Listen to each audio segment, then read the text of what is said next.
Can you hear me? Yep, I can hear you. Okay.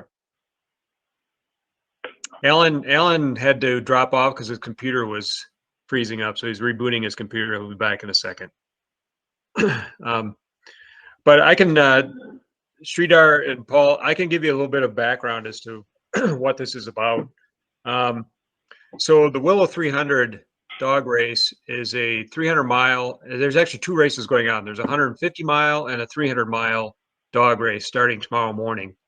And the people who do the 300-mile race, it qualifies them, if they finish, it qualifies them for the Iditarod. They could run in the Iditarod if they wanted to. And so in order to qualify for the Iditarod, you have to do at least, I think it's at least one of these 300-mile races, maybe two. And I started working with this race probably 5 years ago. And I run one of the checkpoints up about halfway to Denali, up the Susitna Valley. And last year, and I've also been working with the Iditarod for about 8 years. And for the Iditarod, they have a pretty automated system to track musher times. You know, when they get to a checkpoint, how long they stay in the checkpoint, when they leave the checkpoint, how many dogs they have. The reason that's tracked so closely is because they are mandated to take a certain amount of rest over the course of the race, so they don't overwork the dogs. And the Willow 300 was still doing everything on paper up to last year. And we had an incident last year at my checkpoint where one of the mushers, one of the very well-known mushers, Jeff King, who had actually, I think, won the Iditarod a while ago, was running a group of dogs, came up to me at 4:30 in the morning and wanted to know how much rest he already had put in. And so, in other words, how much rest he had at our checkpoint, plus all the rest he had at the other checkpoints. I had no information on that at all. It was 4:30 in the morning. I had no idea where to get it. And so I contacted the race director. All she had were cell phone pictures of the clipboards that other checkpoints had scribbled times down on. And trying to use that, trying to calculate in my head at 4:30 in the morning with Jeff King staring at me was a nightmare. And once we got all said and done, I had told him the wrong number to begin with, and found out later on that he could have left 10 minutes earlier than when I told him. And so he wasn't happy. I wasn't happy because I had to do that at 4:30 in the morning with essentially no information on hand. And so I talked to the folks at the Iditarod to see if we could use the same system that they use. And they put me in touch with Alan, who's on the call here, who developed that system. It uses a batch of Google spreadsheets all connected together to do that. And so we are going to trial run it this year in parallel with the paper system that they have, and see how it goes. One of the issues that we have is that one of the checkpoints, it's called Forks Roadhouse, is out it's actually off the road system in the winter, and there's no internet service. There's very spotty cell phone service. They can get cell phone service if they climb to the top of the hill behind them. And so we may get information from them, we may not. But our job is to monitor the email account that I sent out to you guys, and watch for emails to show up, which will have the checkpoint, the musher's bib number, the time they either came into the checkpoint or left the checkpoint, and how many dogs they had in both cases. And then for you to take that information and put it into the spreadsheets that Alan will show you in a second here. And then once you're done with that email, either move it to, there's a folder called timings in there that you can move it to that folder, or you can just archive it. Either way, just get it out of the inbox so everybody knows it's been dealt with. And I think, as I mentioned in one of the emails that I sent out, is that you don't have to sit at your computer watching this for 4 hours straight. The emails will come in sporadically, and they don't have to be put in immediately. You know, if you check it every 20 minutes to half an hour over the course of your shift, that's probably fine, as long as we get that data entered in.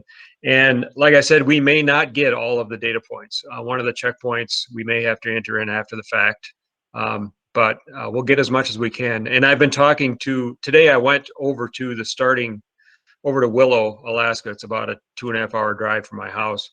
And I went over there today and I talked to some of the other checkers who are working at some of the other checkpoints and gave them what it is they needed to do to send that information to that email address. So hopefully we'll get as much of the information as we can from there. So does that all make sense, Sridhar and Paul? Yes. So just to make sure I understand, the folks at the checkpoints are the ones sending the information to the Gmail account. We are kind of putting it in the spreadsheet of sorts. Correct. You're putting it in the spreadsheet. Make sure it gets in the spreadsheet correctly. And then the spreadsheet, as Alan will show you, will flag any errors that or any inconsistencies between checkpoints that you can email me back or text me back to let me know it looks like something's weird, and it's something that I can follow up on then with the race officials to make sure that what they're doing is accurate and what we're getting is accurate. Yeah. And out of Tim, could you would you be able to resend that information? Because I know I signed up for I think I caused part of my own problem because I gave you my normal email, and then I think I also had stuff go to my Gmail account. So I did sign up for times. I think my shift is 4 a.m. to 8 on Saturday morning Central Time. But, okay. I do have a general question as to where that email account is that I need to sign in and monitor, and then, where the folders are. I assume you're going to cover that though. Well, I will send you the login information for the Gmail account. And then if you just go to the important notes folder in the Gmail account, you'll find all the emails that I sent out. They're all in there. Okay. So everything should be there. Sridhar, do you have another question? I was kind of curious, Tim, like how long does these events last, like 150 mile and the 300? Are we talking 3 days, 1 week? Or? Well, the leaders average with rest times about 6 miles an hour. And so if you're talking 300 miles, that's 50 hours. So a little over 2 days. And so it's starting at 9 a.m. tomorrow. They're doing a staggered start, so it'll take about an hour to get everybody out of the starting gate. And so the finishers will probably, the first one to get to the finish line will probably be around noon on Friday, I'm guessing. But the ones that it may go until early Saturday morning before some of the rookies get all done. That's kind of how it goes. I think trying to remember last year and the year before, I think the latest rookies got in at like 8:30 in the morning Alaska time on the third day, which would be 11:30 a.m. Central Time Saturday. But we'll see. It depends on trail conditions and how experienced everybody is. So they more or less go through in one shot, hardly any rest? No, they're required. That's a good question. So they are required to take, for the 300-mile race, 18 hours of rest over the course of the race. And so they have to put in 18 hours, however they want to spread it across the checkpoints. And that's so that they don't overwork the dogs. And many of the mushers, what they actually between the checkpoints are anywhere from 40 to 80 miles apart. And they will typically also rest on those stretches. And so they'll run the dogs for a couple, to get between checkpoints can take 10 hours, but they will typically run the dogs for a couple of hours, then they'll rest for half an hour, then they'll run for a couple of hours, and they'll rest for half an hour. Yeah. And we have a GPS tracker, which I'll also be sending out once I get the link to that. And you'll be able to see them doing that. Okay. And that's another thing to mention is the GPS tracker is also a good way to see if you're going to get an email soon or not, because you'll be able to see when they're getting close to the checkpoint with that tracker. Cool. All right. So Alan, you want to take it away? Hey everyone. Hey Tim. Thanks for the really well versed intro. We can barely hear you. Oh man, I am in a car heading into downtown Denver right now. So All right. if you can hear me, let me know. So thank you for the intro. I really appreciate it. That sounded really good. I think you covered most of the basic fundamentals of how this is going.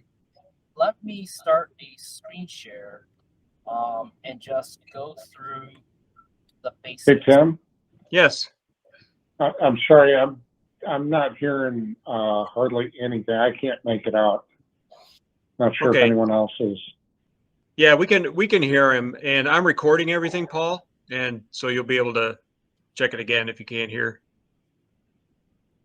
Is it just really noisy or is it just really soft? It's just really soft. It's really quiet. Let me change over to. Is that somewhat better? A little bit, Oh, yeah. Okay, I'll do the best I can here. So fortunately, we did go through this yesterday, so I won't have to stumble around as much. So the basic data. Oh, can you guys see my screen, Sridhar, Paul? yes, Okay, so the yes. basic data entry aspect is very simple. Just everything goes in the white cells. Everything that's you put in data that goes in the white cells. Everything that's gray is calculated. So on the left you have the end times. So all we need is the bib, the date, the time, and the number of dogs in. And then the same thing on the right side when they leave is the bib, the date, the time, and the dogs. It doesn't matter the order that you put it in. It can be out of order. You can have I'll demonstrate here. You can have empty spaces here. It doesn't really matter. As long as you have the teams in here, that's all that matters.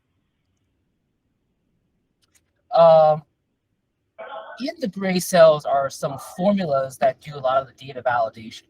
So, for example, if I use bib 7, this first gray column shows how many dogs they left the previous checkpoint with. So if they left the previous with 12, but they come in with 11, they shouldn't be losing a dog somewhere in the trail. So this will highlight the fact that there's a discrepancy here and should initiate the conversation to ask the checkpoint, what's the deal? Can someone do a recount? Just to double check. The second gray column here shows their route time to this current checkpoint. And I apologize for this error over here. The next two shows exactly what it says. It's how much layover they have remaining of their 18 for the 300 milers, or of the, I guess, the 8 for the 150 doesn't really matter that much, I guess. But primarily for the 18 hours. And then Tim, I'm sorry I didn't get to finalize this, but eventually I will also have a column for the earliest time that they can leave.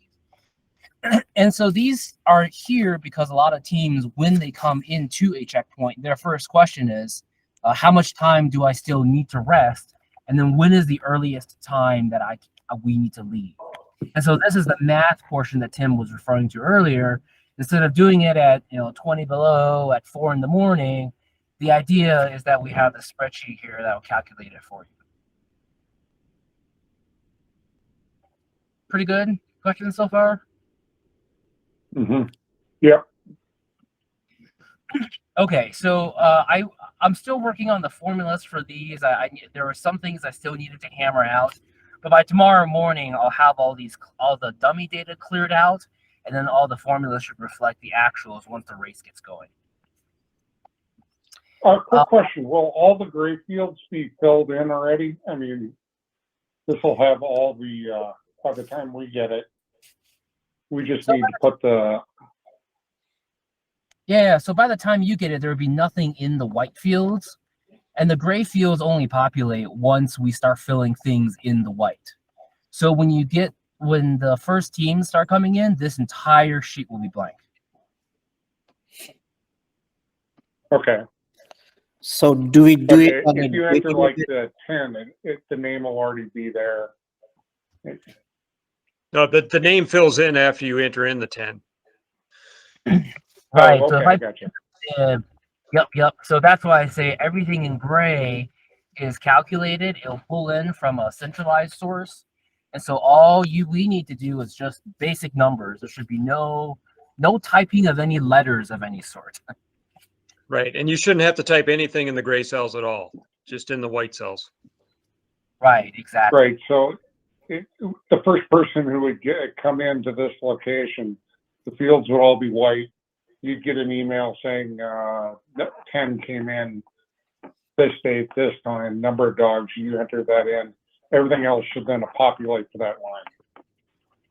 Right. Yes, exactly. It'll tell you, it'll tell you how long they took to get there, how long they'll need to rest from this point on, and then what is the earliest time out that they can leave the current this chip.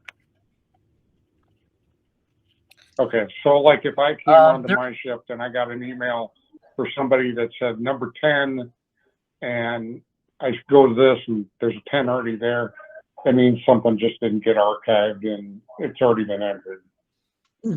That's probably the case. Yeah. I mean, you'll want to look at it to make sure it matches up what's in the email. But yeah. So But if everything works properly, you would be entering the information in like row 11 is where, if it's a new musher in. Yep. Right?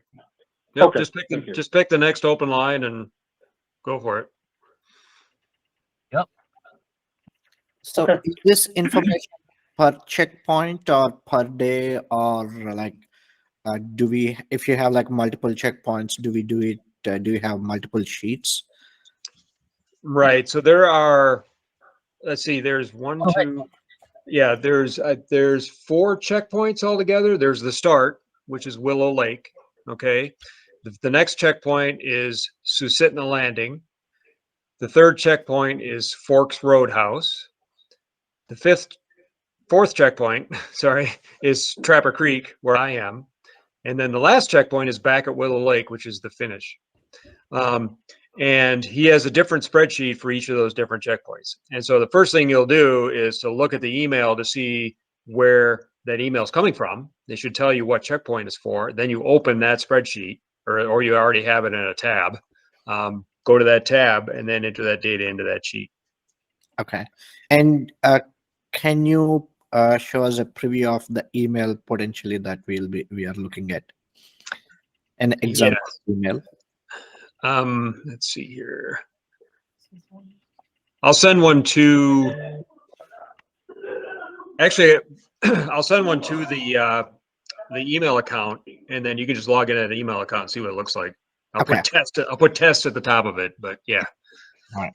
And the formats may vary a little bit because these are all different people sending these in, and none of them except for me have done it before. Okay. Tim, but what I was going to end up asking is, like some of these places are not something I'm familiar with. So I guess when I look at it, I'm like, okay, 1, 2, 2.1, 3. Are these all for the Willow 300, or are these for multiple? Right. So the Willow, for sheet 0, Willow Landing, I think that's for the starting line, right, Alan? Okay. Right. And I'll actually have the starting line times pre-populated because we know what the starting times are already. Well, I want to talk to Ed, Alan, before we hang up, but okay. Yeah. So 0 is for the starting line. The next checkpoint is Susitna Landing, which is spreadsheet number 1-SUS. And then the checkpoint after that is, I forgot one actually, Sheep Creek Lodge, which is checkpoint number 2. And then 2.1, what happens with the 150 race is they go from Willow Lake, sheet number 0, to Susitna Landing, sheet number 1, and then right back to Willow Lake again. It's like 75 miles out, 75 miles back, and that gets them the 150 miles altogether. And so for the 150 race, the finish times will be put into the 2.1 spreadsheet. Okay, that'll be their third checkpoint. For the 300s, they continue on from Sheep Creek up to Forks, and so the next checkpoint would be the 3-FRK spreadsheet, and then they go to Trapper Creek, which is the next checkpoint, which is sheet number 4, and then they finish up. And the finish line, Alan, is actually back to Willow Lake. So sheet 5 should be Willow Lake. Oh, okay. Okay, can do. They don't go to Sheep Creek again. So Paul, what you could do is you could have each of these sheets open in a different tab in your browser. And then when the email comes in, just go to that tab and enter the data in. I just wanted to make sure I didn't enter something into the wrong, sheet or something. Sure. I mean, wouldn't it make sense to just have different worksheets in the same spreadsheet? There's a lot of information being passed back and forth. And when you're talking about a lot of different volunteers doing with different perspectives and different skill sets, dividing the spreadsheets up by the checkpoint was the cleanest way to make sure that people don't get confused. Okay. I just was curious, that's all. All right. Seems pretty straightforward. And you said it starts tomorrow, correct?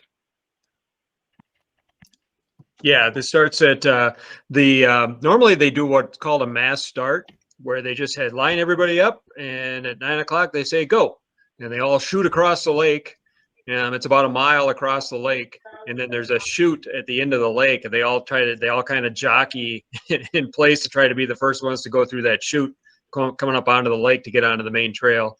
But the problem right now is that the ice is not stable enough to get all the teams onto the lake in one shot. And so they're going to do a staggered start where they'll start at 9 o'clock with the first musher bib number, which is actually number 2. And they'll just go by bib number every 2 minutes, sending a team out. And then the 150, when the last 300 musher goes out, they'll wait an hour to kind of let them get down the trail. And then they will start with the 150s and do them 2 minutes apart. How many mushers usually participate? I think there's 23 or so doing the 300, and maybe a dozen doing the 150. It's down this year, just I think because of COVID, and a lot of these teams kennels run multiple teams in lots of different races, and in order to run a kennel, you need lots of help. Lots of people to feed the dogs, take care of the dogs, train the dogs, shovel a lot of dog shit around, which is a lot of what their job is. Oh, that's a big part of the and I think they've just had trouble getting help up here because of COVID the last couple of years, and I think that's why things are down. Is that the number of dogs per sled, is that fixed to begin with, or the total? I think they have a maximum and a minimum number. I can't remember what the rules are this year. Something like 14 maybe is the maximum, and the minimum is 6 or 7 possibly that they can run with. And minimum and what will happen? 5. What's that, Alan? The minimum is 8, and they have to finish with 5. Okay, minimum is 8. Okay. And typically what they will do is they have some dogs that are stronger than others, can run longer distances than others. And so they will start with a full set. And then over the course of the race, as dogs tire out, or dogs that they know don't have as much endurance or are older dogs, they will just drop them along the way. And so they'll have handlers at different checkpoints waiting for them. And then they'll just drop dogs out of the team. And so it's rare that they start with the same number of dogs, or end with the same number of dogs they started with. It's usually they drop some along the way. So, sorry, this is the first time for me learning this as well. So thanks for all the info, Tim. Yeah. Back to the spreadsheet. Let's say we entered bib number 7 or whatever it is, right? And nothing pops up in the fields. What do we do? There shouldn't be. Every entry should have something come up with it. Okay. If not, I mean, I can I'll leave my phone number as well, so people can text me. But there shouldn't be any instances where data is good but nothing comes out. Okay. I'll put an email, Sridhar, in the important notes folder that has Alan's and my contact information on there. So if any bugs show up or the spreadsheet gets messed up or something happens, you can contact us and we'll get it straightened out. Sounds good. Then this probably doesn't matter, but just not having seen the an example yet. Are you going to? Should we expect to see one email for when they came in and a second email for when they went out? I mean, they're not going to be one email, right? What you might see, yeah, typically for one musher, you'll see one email for them going in and then later on one for them going out. But some of the mushers, depending on their strategy and if their dogs are running well, they will blow through a checkpoint. And so they'll come in and they'll say, I'm going to pick up a little bit of straw and I'm going to go right straight back out again. And so by the time we get the email put together, you may have both an in and an out time in the email.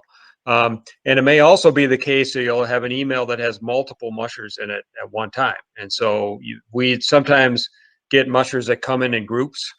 And so rather than send individual emails, we just put everything in one email and send that out. So. Okay, Hey, Tim, but they're pretty straightforward emails, so I'm assuming. Yeah. Are you guys okay if I run off a little bit early here? Yep.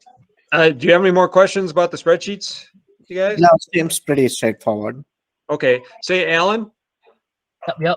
Yeah. Before you leave, I would like to give Lisa, who's the first one on the shift tomorrow, something to do. Sure. And so maybe you could populate, first 3 or 4, but then I'm going to be at the starting line, and so I could send the emails out. Give Lisa something to do and that way we can kind of see how it goes with. She's pretty sharp. She's my sister-in-law, and she's an accountant. So perfect. Perfect. She deals with spreadsheets all the time, and so yeah, that'd be a good test. And I'll let her know that she'll probably see a whole flurry of them come in for the first couple hours, because otherwise she's just going to be sitting there and with nothing to do. Sure. Till the next checkpoint. So. Well, would you be around later tonight around 8 or 9 p.m. your time to tag up separately? Yep. Okay, I'll shoot. I'm actually going to the Avalanche game. All right, have fun. So I'll give you a call right after the game because I do have some questions about the start and staggered and whatnot. Hey, Tim, Sounds good. one quick question. Yeah. Maybe it'd be obvious. I didn't really think about it, but how do you know? My shift is when I finally got logged in. I got kind of a later one, but how do you know when everything's done? They say, "Oh, okay." Oh, when the race is all done?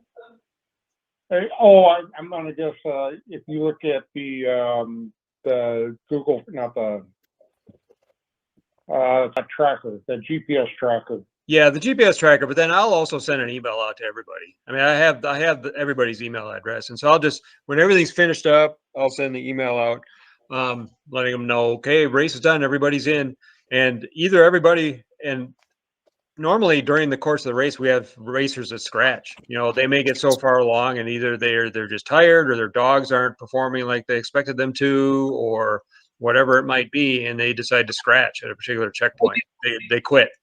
And so, too, right? so the GPS tracker may show somebody stalled out and never make it to the finish line, but that's just because they scratched. Okay, but they can time out as well, right? That's pretty rare that they would time out. I think that's happened in the I know that's happened in the Iditarod a few times, where you get some rookies who are in the back and they're not making good progress, and the race marshal will go up and talk to them and saying, we're disqualifying you for being uncompetitive, it's called, and essentially they get scratched. Hey guys, I will catch you around on the other side here. And All Tim, right, I'll talk sounds to you. good.